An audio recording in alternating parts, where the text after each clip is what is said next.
Hello everyone, welcome back to our channel science Vedas. आज का जो टॉपिक है वो है आपका वॉल्यूम इंटीग्रेशन। तो इस टॉपिक को शुरू करने से पहले हमने जो लास्ट टॉपिक कवर किया था उसको एक बार क्विकली हम लोग रिवाइज कर लेते हैं। तो लास्ट टॉपिक में हम लोगों ने क्या पढ़ा था? हम लोगों ने लास्ट टॉपिक में सरफेस इंटीग्रेशन के बारे में पढ़ा था। सरफेस इंटीग्रेशन, और इसके लिए जो फार्मूला हम लोगों ने लिखा था, हम लोगों ने कैसे लिखा था? हम लोगों ने इसको लिखा था double integral S F D S is equal to double integral S F N cap D S. जहाँ पे हम लोगों ने कहा था कि जो हमारा डी एस है ये क्या है? ये एक वेक्टर क्वांटिटी है, और जो एन कैप था वो क्या बता रहा था? हमारा डायरेक्शन बता रहा था। किसकी? डी एस की। डी एस की डायरेक्शन को हम एन कैप से डिनोट किए थे। ठीक है।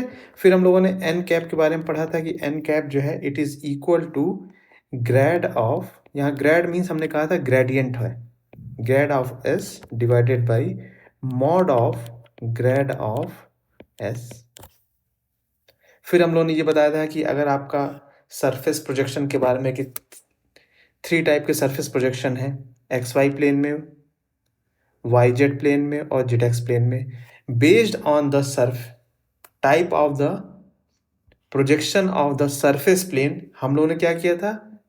डीएस के इक्वेशन को लिखा था और समझा था। तो ये तो हो गया लास्ट लेक्चर की बात। आइए शुरू करते हैं वॉल्यूम इंटीग्रेशन। तो सबसे पहली बात कि वॉल्यूम इंटीग्रेशन को ट्रिपल इंटीग्रल या स्पेस इंटीग्रल के नाम से भी जानते हैं। देखिए इस पे जो है आपके कुछ थ्योरेटिकल क्वेश्चन बन सकते हैं, थ्योरेटिकल क्वेश्चन बन सकते हैं।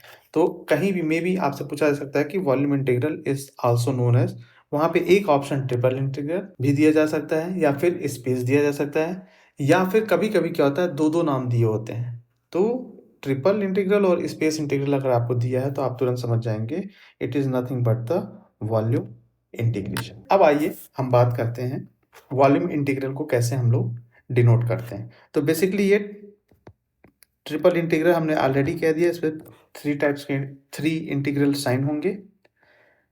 किसी भी वेक्टर फंक्शन ए के ऊपर ये ऑपरेट अगर होता है विथ डीवी तो ये क्या देगा? It gives triple integral V in a bracket a1 I cap plus a2 J cap plus a3 K cap bracket close dx dy and dz।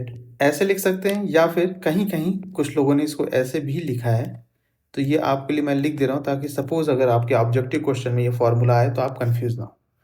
तो ये कैसे लिखा जा सकता है? ये लिखा जा सकता है I cap a1 dx dy dz plus J cap a2 dx dy dz plus K cap a3 dx dy and dz।